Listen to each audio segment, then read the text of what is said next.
Bonjour et bienvenue dans Pas encore vu. En ce mois d'avril, on ne perd pas le fil. Je vois bien que je dois rester synchronisé avec les thèmes de l'émission. Bonjour et bienvenue dans Pas encore vu. En ce mois d'avril, on mixe l'ancien format et le nouveau format. Je vois bien qu'on est désynchronisé sur la forme de l'émission.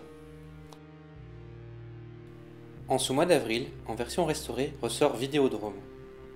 Le patron d'une chaîne érotique capte par hasard une émission au contenu dérangeant. Les images provoquent alors chez lui une distorsion de la réalité. C'est une des premières œuvres de David Cronenberg. Vous en connaissez sûrement d'autres comme Dead Zone, La Mouche ou Existence.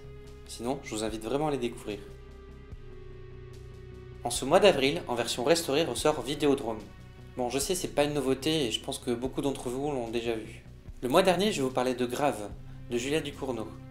Et je vous parlais de la filiation de sa réalisatrice avec David Cronenberg. Les deux réalisateurs cultivent cette relation au corps déstructuré. Ils nous font prendre conscience de notre matière au-delà de notre esprit. Ce film fait partie des manques dans ma culture, film d'horreur. Et je pense que ce sera plus sympa de le découvrir sur grand écran. Avant de revoir un nouvel Alien le mois prochain, on a un petit film de SF. Life, origine inconnue, raconte l'histoire d'une expédition sur Mars. Les chercheurs reviennent avec un organisme inconnu. En expérimentant dessus, lors du voyage retour, celui-ci évolue. 3 petits points, musique inquiétante. Avant de revoir un nouvel Alien le mois prochain, je vous propose un petit film de série B. Alors un petit film de série B, mais avec un casting de luxe, avec Jake Gyllenhaal et Ryan Reynolds. Alors je me doute bien que ce film ne va pas révolutionner le genre. Et en fait il me rappelle pêle-mêle Ghost of Mars, The Thing et Event Horizon. Pareil, si vous ne les connaissez pas, je vous invite à les découvrir. Et que le film soit bon ou pas, n'oubliez pas que dans l'espace, personne ne vous entendra crier. Je termine avec le plus grand écart que Jean-Claude Van Damme n'oserait jamais tenter. Après la ressortie d'un film d'horreur des années 80, une série B américaine, voici un drame intimiste par un auteur japonais. Après la tempête de Hirokazu Koreeda raconte l'histoire d'un homme qui s'est éloigné de sa famille. Ils sont obligés de passer une nuit ensemble lors du passage d'un typhon. Je termine avec le plus grand écart que Jean-Claude Van Damme n'oserait jamais tenter. J'ai découvert Hirokazu Koreeda sur la chaîne de Baptiste Sibony, Les Chroniques du désert rouge.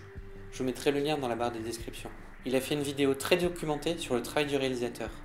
Et en fait, Koreeda laisse beaucoup de place à l'improvisation et laisse beaucoup de champ libre à ses comédiens. Le point de départ de l'histoire et le metteur en scène me donnent vraiment envie d'aller voir ce film.